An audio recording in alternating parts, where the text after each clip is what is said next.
Hello, everyone. Welcome to Bands of Confusion, a video cast dedicated to highlighting and supporting local Pierce County and King County artists, musicians, bands, and live music video or venues.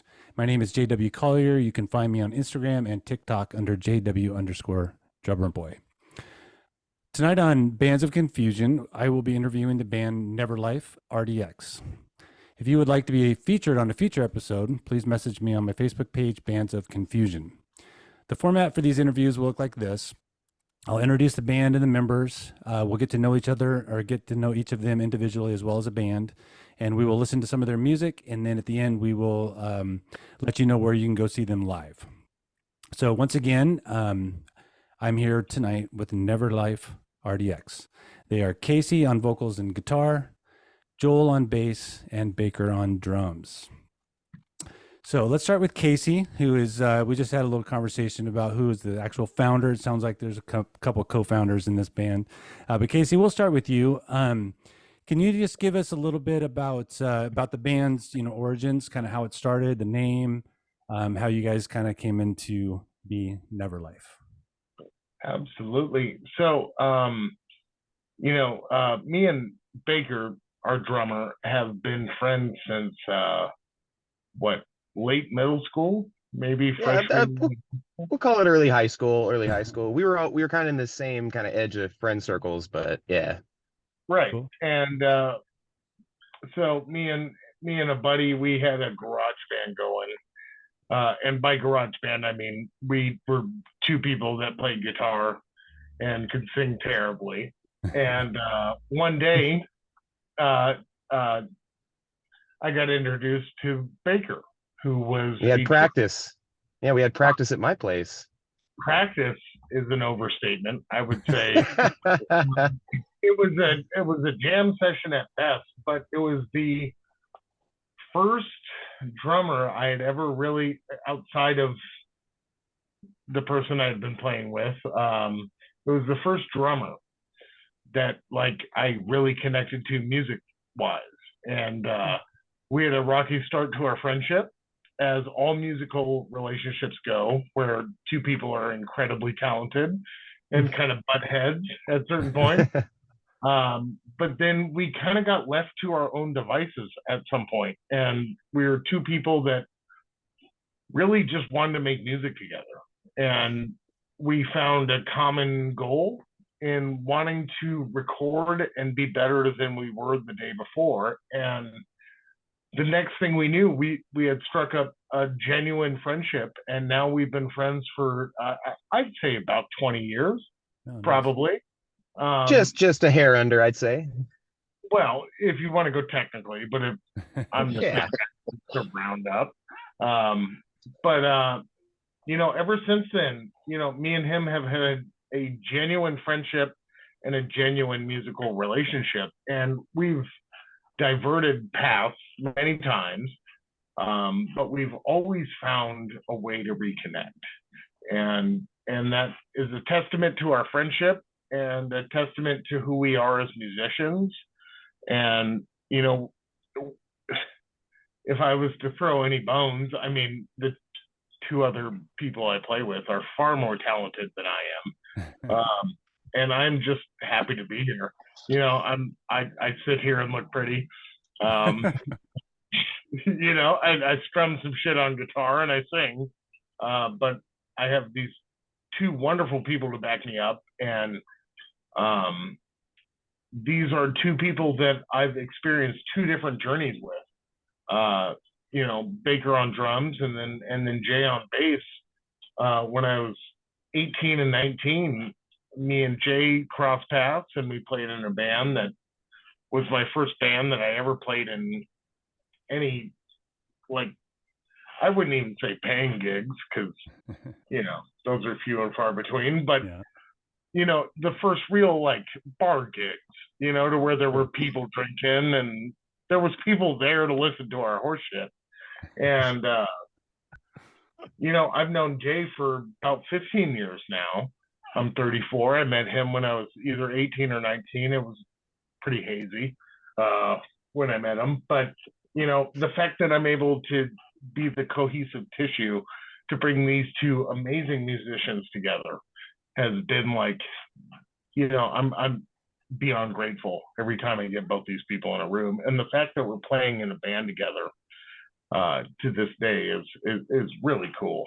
I get to ride off the backs of two incredibly talented people that make me look a lot better than I am. So that's my piece. That's my backstory, and I'm sure you want to hear from other people. But yeah, thank you. Yeah, and it's not an easy thing, is it? Like getting a band together and then keeping them together, and it's a lot of work. It's a lot of communication. It's a lot of trial and error. Yeah, oh, for sure. Yeah, cool. Yeah. All right. How about you, Baker? Why don't you tell us a little bit about? I know you guys he told us a little bit about how you guys kind of found it together and stuff. But what's your involvement been up till now? Well, it started out like you said, a very long time ago. I was just a drummer looking for a band, and I happened to also have some pretty delicious brownies, which I think was also a big seller. They ate all my brownies the first rehearsal, whole plate. It was impressive. No, your dad ate all the brownies. There's but an ongoing bit in the band that nobody can prank me. And a very early lesson in Baker's life was don't prank Casey Jones. No. This was the first time. This was the first time they were coming over. Okay. I made brownies. Okay. All right, I'm getting way ahead. No, totally different. Yeah, but no, he had a reputation back in the day. But my dad's always been a huge supporter of my music, so it's like I owe a lot to him. He provided like the first, like Power Mac G4 and like mixing board that we could use to record. Nice. Like single track in, like stereo in through like, like just rigging stuff up before it was really easy to do. And in fact, there's the board right there. Casey's got it up on his screen. Right. Same one we've had for probably 15 years. It's a Mackie Onyx 1640, and it does the business. It's allowed us to create more music than I think almost any other piece of equipment that I own. Cool. And yeah, so I mean, and we would just we'd go into the studio, we'd plug in like one mic in front of the drums, one mic on his like dual channel or his dual 12 Marshall, and we would he's like, I got an idea, I'm going to show you. And I go, what is he goes, just, you're going to love it. And we'll just click it off, and we probably put down 15 or 18 songs that way over a summer. Nice. Just slowly refining things. And then, like you said, life kind of takes you apart. And then, about 2019, we wanted to do this. We were like, we got some music in the bank. We got some new music that we've been working on. This project never got its like shot, I guess is kind of what it is. Like it always was kind of a thing. So January 2020, we're out playing our first show, and it turns out to be an all hip hop show. Like 5 rappers and us. And we kill it. We crush it. The show was awesome. I mean, it was a small local show, but like people were responsive. Casey has bars on top of bars on top of bars. So like he fit in the rap community like it was nothing. Yeah. Because he cut his teeth in his early years a lot, as much on Jimi Hendrix as he did on, guys like Common and other rappers, as local and everything else. So like I've always been fortunate that he's got this diverse kind of duality in his music that makes it very fun to play with. But we did that, and then of course 2020 happened, and that kind of put us on the brakes for a couple of years, like it did with everybody. And I know a lot of bands didn't make it. A lot of bands didn't hold together. They couldn't make the time pass. And I was fortunate that both the projects that I'm in were able to survive and kind of actually end up thriving after things kind of started coming back. So here we are, getting ready to play our next show, and I couldn't be more excited. Is your next show the one at Real Art on the 28th? Sure. That would be our next show. Cool. And you guys, is that a CD release, is what I understand? What's that? Is that a CD release show? Yes. Yes, it is. That's what I heard. Okay, good. Nice. Well, we'll be happy to come in there and support you guys do that. All right, Joel, how about you? What's your journey? How did it get you here? I don't know. I don't know what I'm doing here. I've known these guys for quite a while. Casey and I were in a couple different forms of bands for a couple years, and then I had a child, and I couldn't do all the free time stuff that I wanted to back in 2009. So I just handed him one of my basses. It's like, keep making music, keep doing what you do. Yeah. Then, life happens 10 years later. We have a gig for Columbia City Theater. We didn't know anything about it. It was a bunch of hip hop dudes play this thing. And now here we are. We're every Sunday doing lunch and recording and just hanging out and getting the vibes back together. Because it's always been there. There's always been a bit of a sauce with this trio. Cool. I don't know how to describe it. It is. It's the Yeah. It's something It's the magical. sauce. Chef's kiss. Chef's kiss. Yeah. yeah. It's Yeah. a weird magic that comes together when we get to jamming together on stuff. That's cool. And so you get together on Sundays? Yeah. Yeah. Yeah, every Yeah. Sunday we get together at my place. I am grateful enough to have a wonderful spot to be able to host, Yeah. as many musical events that I can. And we have, I have an outdoor stage to where, late spring through summer and early fall, I host a lot of bands and a lot of local artists. And we have a place.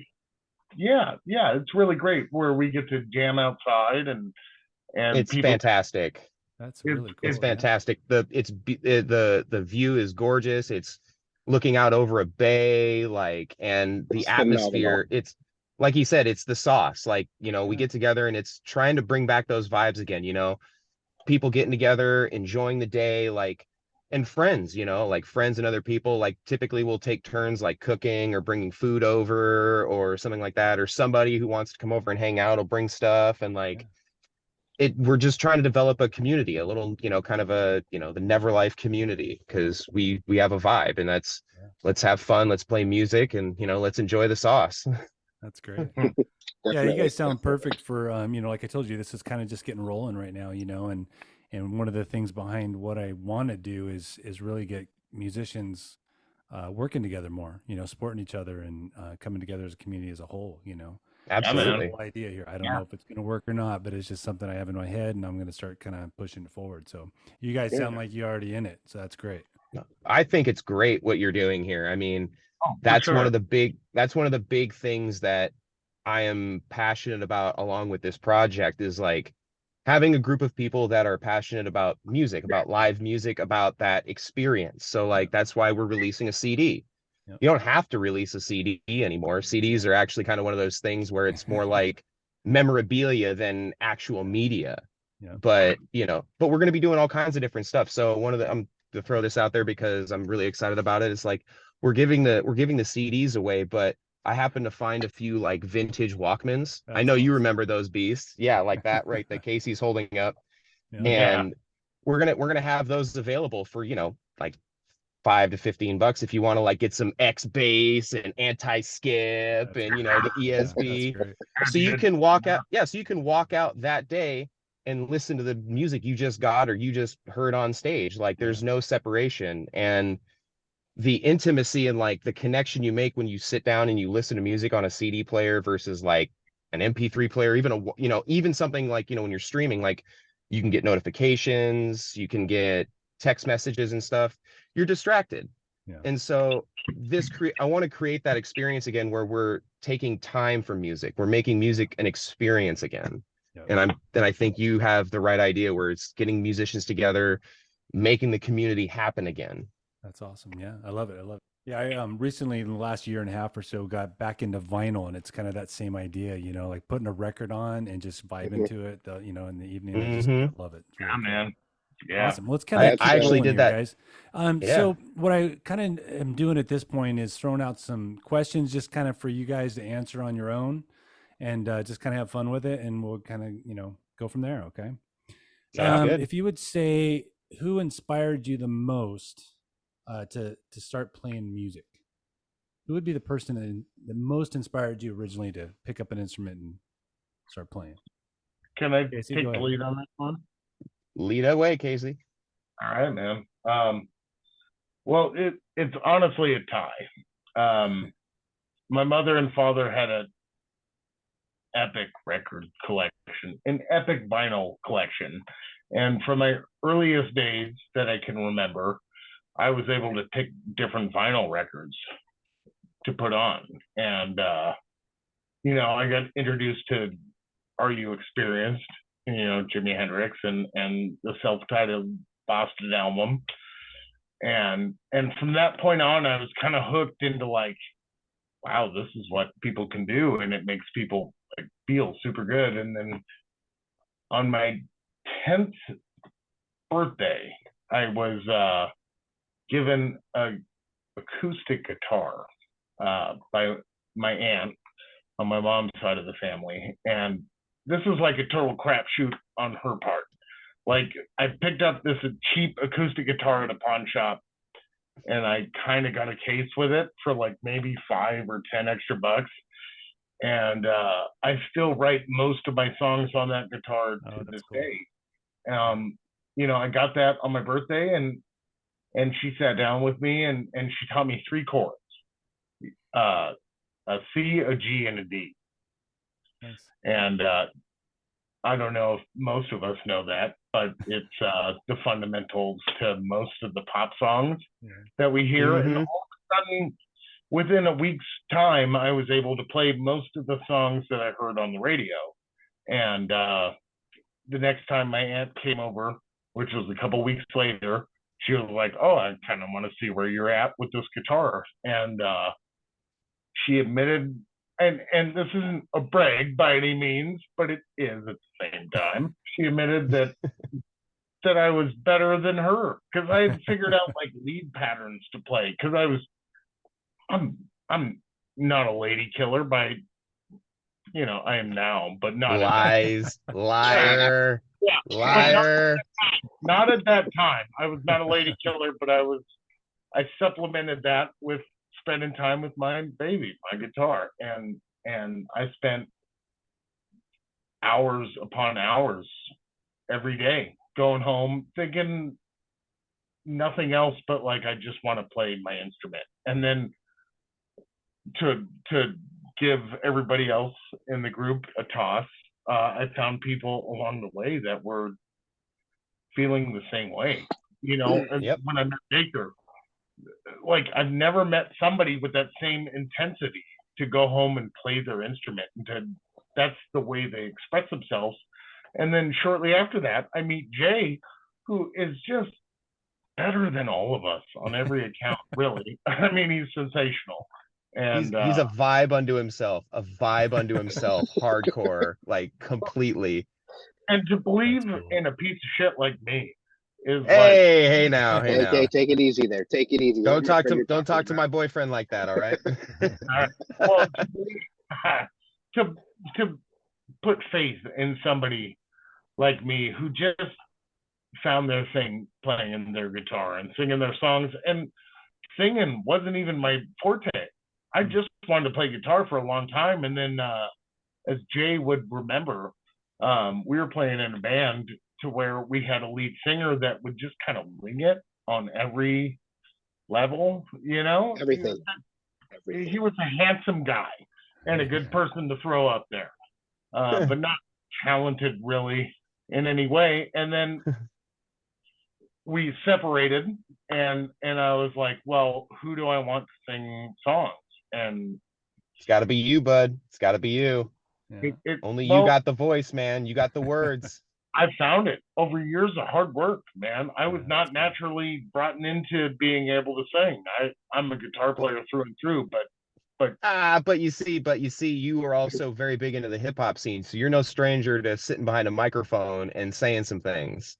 Yeah. Well, it's funny you introduced that, because that was my, parallel love to playing guitar was hip hop, and you hear that in some of the music. You hear that I in some of the already have music that we some stuff play I where listen to, for sure. Yeah. Yeah. 808 for sure. Yeah. Cool. well, that's All right, pretty cool, Casey. Baker, how about you? Who inspired you? I mean, Honestly, I mean, my dad by a long shot. He's a keyboard player. He's been playing his whole life. He was in a 50s show band back in the 80s, and then again in the reunited in the 2000s, where they would do like a Vegas style floor show and all this stuff. So like he Wow. bought me my first drum set.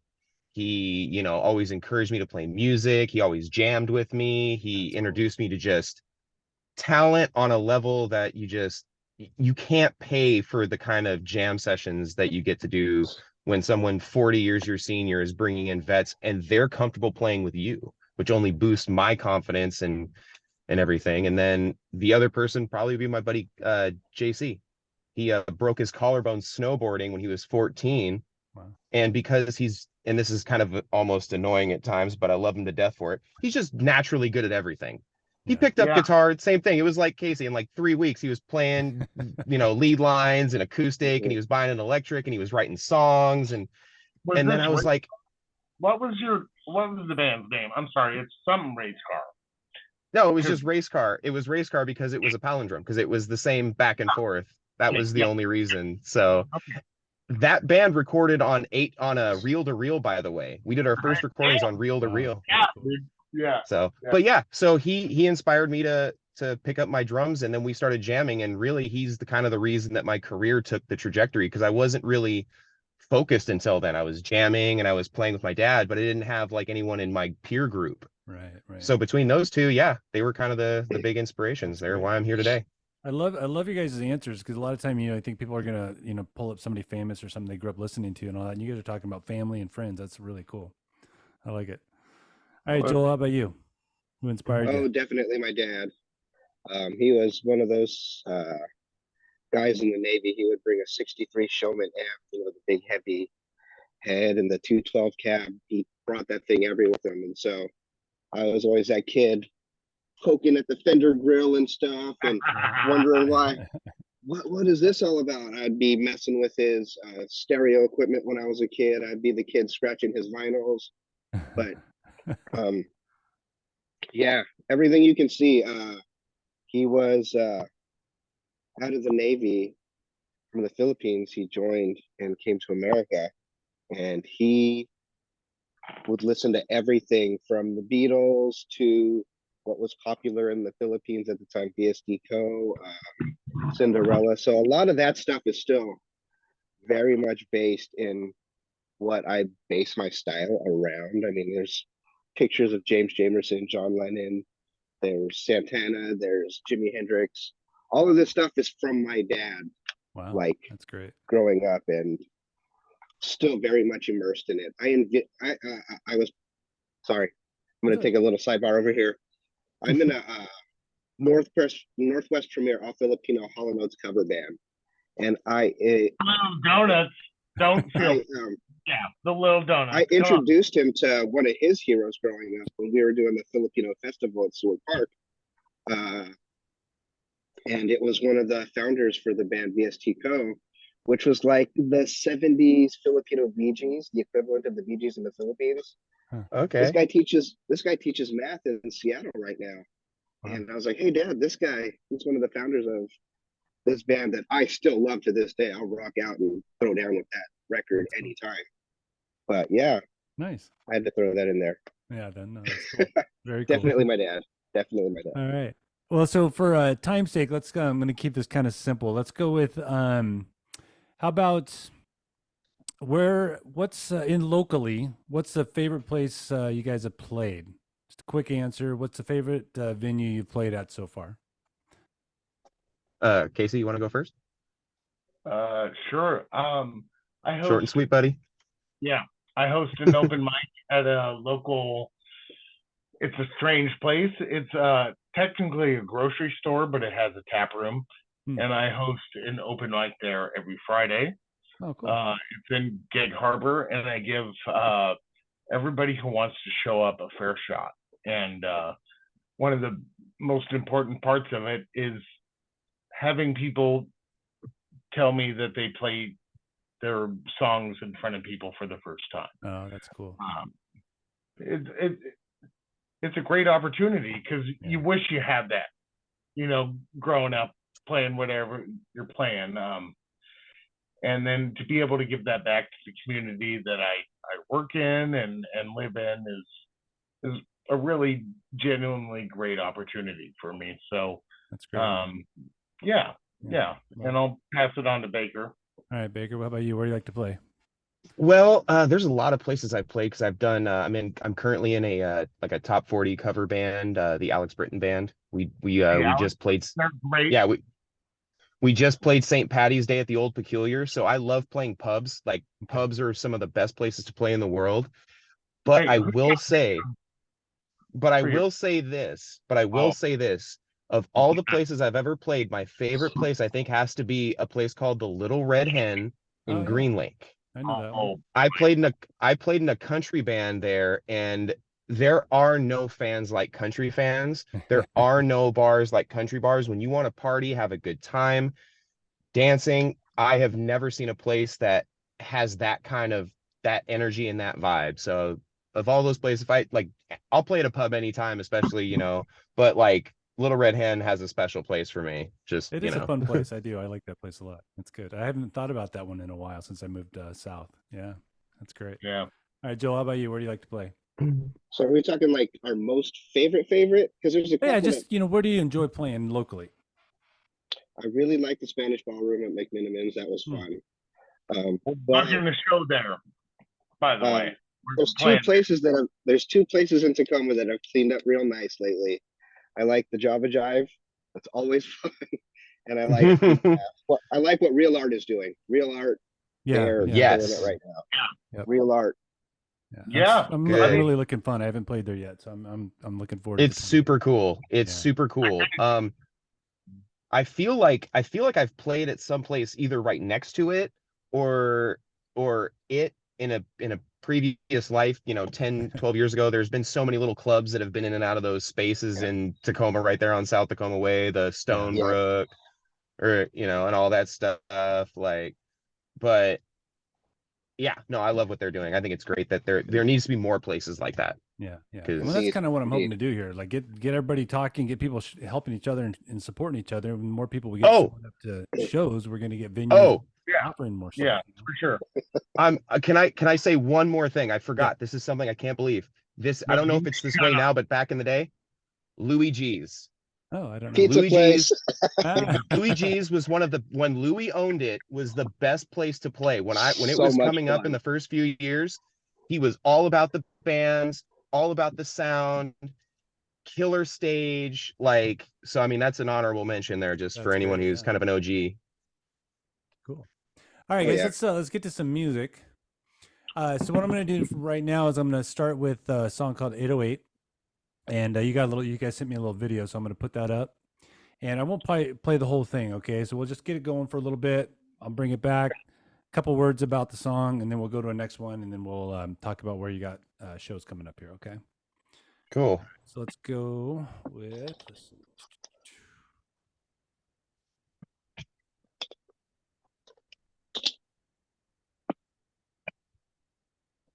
All right, you guys seeing that? Yeah. All right, here we go. That's a handsome man right there. He's all right. If I'm not making music, why the fuck am I existing? The only peace I get is when I'm playing right in the mixing. You always make me look so good, Casey. I continue sipping on this bottle. I'm an artist and an addict, not a role model. It's a tough pill to swallow as I'm wallowing in my self-pity, feeling shitty, hitting rock bottom. In this life of sin, I grab a pipe and pen, open the doors to my soul to make sure the light gets in. As I'm contemplating my vision, cause I'm considering disappearing. Divine faith to kill the fear within, cause I will find a way, but my mind's astray. The worst lie I could ever say was telling myself that I'd never change. My heart is heavy and my mind's deranged. Same shit, different day. I'm walking the same path as I did yesterday. Get to AA, get these 90 days before this life's a waste. My heart beat to that 808, but I gave it all up for 20608. My heart beat to that 808,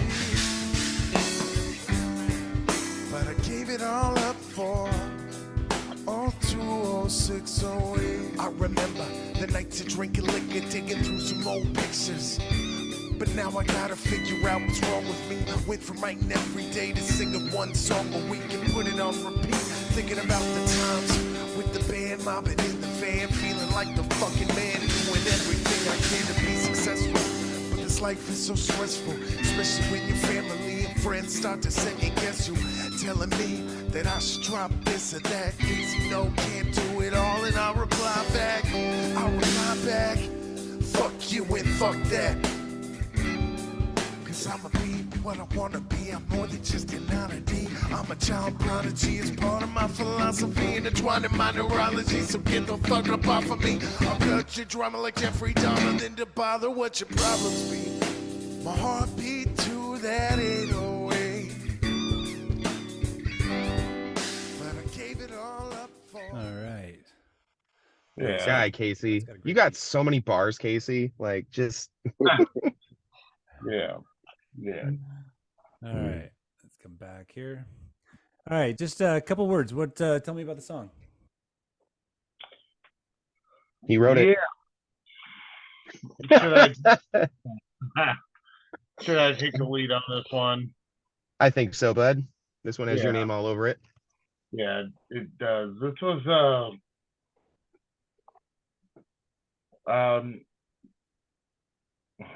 it's difficult to explain in simplistic terms, but I'll do my best. This is an admission to the life I've lived before being something better. And, you know, you have to put the truth out there before you're ready to grow, you know, and I had a difficult time as far as finding my true purpose, and this was something I wrote down that helped me find that. And it's a confessional, really. I mean, I've heard it from a number of people that this sounds much more like a confessional than a song. And that's the God's honest truth is I needed to admit to myself that, you know, first of all, I'm not doing what I should be. And this is a song that painted the picture that I should be doing something more. And you know, I wrote this song a long time ago. I was making hip hop music at the time, and over a hip hop beat, the song sounds way more upbeat, and it kind of subdues you to the depressing tone of the song. But you know, last year I got to sing this song in front of a live audience, and my son was in attendance, and it brought a new meaning to the song because I've grown so much more than where I was at when I wrote it. And it's like a stepping stone and a transitional song into what we're actually going to be doing moving forward. But it's a very it's a very important thing to place in our history. You know, not all times are wonderful and happy, but there is a grace to be found in the. There's wisdom. Yeah, there's wisdom in that, Casey. That you see that. I mean, and this is as someone in the band. Like I see it. Like I love listening to it. In fact, we made a joke last week about we were doing some recording and we weren't doing the vocals, and I'm like, I need you to sing to me. I need you to look at me and sing to me because. And like, look at me, like sing to me like you love me, like basically is what I told him, because when you're doing recordings and stuff like that, you guys know it's always difficult to kind of make the sauce happen on command. But it's like if you can break that seriousness in your head just a little bit and get back into that, we're being silly, we're having fun. This All right, we got cut off there because we had a time limit on Zoom. So, Baker, you were talking about how it can be difficult to record and capture that sauce that you do live, and then we got cut off. So, go ahead. Yeah, and so doing those kind of things where it's like sing to me, it's like those words are more like for me as a drummer, it's weird. Like I grew up for a lot of time and I didn't always have a bass player. So a lot of it was guitar, a lot of it was vocals that I drew where I was in the song. And so when I hear someone sing certain words, it's like I can hear when he's going to go somewhere next. And every time I hear this song, it just, it's like I can see where he was at the time or like the image that he's describing because I knew him back then. We weren't, we weren't exactly close because we both had our own projects and we kind of diverged and there may have been, a little bit of rivalry here and there. Very loose. No, I wouldn't say we were, we weren't crazy about it. A healthy amount of rivalry. Yeah. So and like hearing all those things, it's like it almost feels like you're raising the torch with this track almost. Yeah. Because while it is as much a confession, it's just like we're human, we're real, and where we come from is a part of the story, but it shapes who we are, but it doesn't shape where we go. Right. And so, I've always had a special connection to this one. I mean, all of them really, like the ones that are going to be on the album are going to be great. So yeah, that's great. No, it's great. Great song, guys. I like the vibe. And Casey, I appreciate you being vulnerable, talking about that because music, I can't think of a better form of therapy, and that seems to be what you used it for, and it's going to work out for you moving forward, right? So that's great. I sure hope so. Yeah. All right, let's move on. We got The Great War and Modern Memory. Go ahead and put that one on here. Make sure I got sound. I love the lead line he wrote for this. It's so fucking cool. All right, you got that? There it is. Okay, here we go. All right, now we have permission. We're going to play a song called The Great War and Modern Memory.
Nice. Love that little jam there. That was great. Thank you. Dude, that tracksuit was so out of control, Jay. Like, It really God, was. just white on white. That's fun. I like A lot of fun. so. No, that was fun. Yeah. All right, what I'm just give me glad a something I have is little loud. rundown on that song one. Mm. So this is a song I recorded by myself before we got back into it as a band, and it was the only song I recorded in that in between time. And I took the inspiration, as strange as this is gonna sound, from season 3 of True Detective on HBO. There's an episode in that called The Great War in Modern Memory. And watching that, it gave me an appreciation for the battles we all fight separately, and our recollections of what happens now is what's really important. And Nice. you know, all the things we've been through as friends and family at this point, I'd have to say, we're pretty integrated. You know, we've fought a great war, and we have a modern memory when it comes down to it, of us being a collective unit and having collective goal, pursuing our future. Yeah. And sometimes we lose sight of that because we have bigger responsibilities, but Yeah. bottom line, we've all been able to reconnect as recently, and that's the Yeah. goal. Yeah. Well, and you're working I mean, together, you know, as a common group too, to pursue a common goal, and you're doing it as a team, you know, and that's a great thing. hell yeah, that is. It the way it strikes me, what especially like working with Casey has been so much fun and just so exciting because just everything's a little different, but it always has this signature Casey on it. And this is another example of where he's taken the lyrics, like you said, you know, it's like we all have this the past that we came from, the you know, the dues paid, the grind share, the bar gigs, all the you know, the whole life experience. But like that's it the lyrics tell you the story of what has happened and where he sees things, and the music feels like where we're going. The music feels very optimistic, the way that the lead line works its way up, but even on the way back down it feels like definitive and positive and reassured. So you have this really good like balance and dynamic between the the echoes of the past in the vocals and the way that he's, you know, kind of almost screaming at times, because sometimes you want to scream in life, sometimes you're screaming at the top of your lungs something that you've probably needed, you've probably heard in a whisper 1,000 times. So yeah, that's great. Awesome. Well, thank you guys. We'll look forward to hearing more of that for sure. So you got the Real Art Tacoma, April 28th. I think doors open at 7, $10 cover, I believe, to get in. You guys are headlining and you're doing a CD release show there. And sounds like you're gonna be giving out some old school CD players, or selling them, I guess, right? Selling them some it's very inclusive. We're gonna try to make that so like everyone can leave with stuff. We've got stickers, we're gonna have CDs.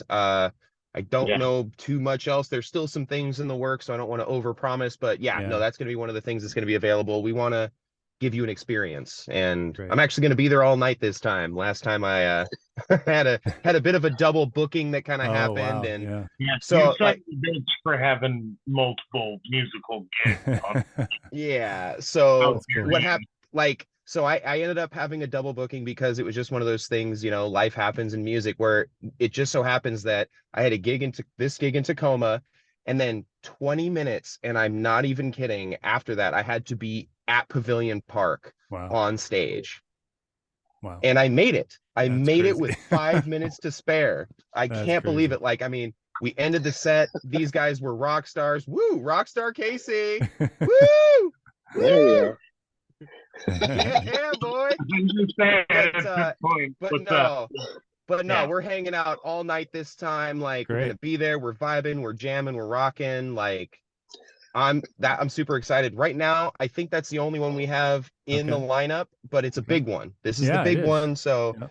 Yeah. like Well, like I said, I'll be Yeah. there too, and I'll be playing second. So I'll look for you guys before that happens, and we'll definitely stay to see you guys too. we're gonna have Oh. to do some vibing on drums. I see a pretty sick drum kit back Yeah, there. it's my baby. Yeah. You'll have to have me on again. We'll do some drum focus stuff, you know? Yeah, it'd be fun. Totally. I Yeah. used to work at Guitar Center for a while. I've done drum teching. I've put together a couple custom drums. Like Nice. I'd love to hear your vibe, you know? Yeah, that's cool. Well, you'll hear it. You'll hear it on the 28th. Oh, I'm yeah. looking forward to that. Yeah, it'll be I fun. love that. Well, Yeah, yeah, that's great, guys. So what we'll do is I'll put some of the information up on when I put this video out for you guys. And then what was the last thing I wanted to ask? So that's the only the gig you got coming up, April 28th. And yeah, so that's that. Well, listen, guys, I appreciate you coming on. Like once again, you guys are Neverlife. And we had Casey, Baker, and Joel here. Nice to Hey. meet you guys. Appreciate you, the vulnerability on some of the stuff you shared. That's really cool.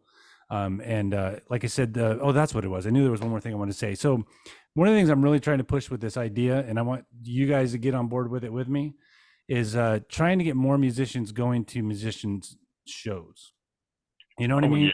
Getting Yeah. musicians supporting each other. And so I'm even trying to think of a way to put some kind of a thing together where you sign up and you agree to go here, and then they'll agree to go here. And, you know, if we could get 10, 15, 20 musicians showing up at every gig, things are going to blow up. You know, it'll open up the scene, I think it'll the open up the venues. the trick is going to be a little more diversity. It's like if we're all gigging on Friday and Saturday night, that's been my biggest problem. Yeah. Like I've been out of Yeah. the scene Yep. for a while because when I'm playing Friday and Saturday night, Yep. 4 to 6 night, 6, 7 times a month, like and any chance I go out, if I'm on vacation, if I have a weekend off, I'm almost always looking for a show, looking for a club. Cool. So I'm Yep. with you on that. And Yeah, that's that's great. one of the other And things. I'm If going to we do can it. I'm find going ways to to do do it that. myself. So that's one of the things I'm kind of committing to by doing this video cast here, is to get myself out there as well. And then I'm going to start interviewing venues too and stuff, and try to get them involved. Okay. So we'll see what Keep happens. us- But yeah, that's the vibe, yeah. guys. That's what we're trying. Yeah, keep us on board. We're definitely supporters of the local community, and we want to grow this scene and make it happen. So Great. keep us in the loop. All right. Well, thanks for coming on, guys. It's nice to meet you, and we will see you on April 28th. Absolutely, it's a pleasure meeting you, man. Thanks Hey, for do having us you on. do you Bye, guys. do you have anything?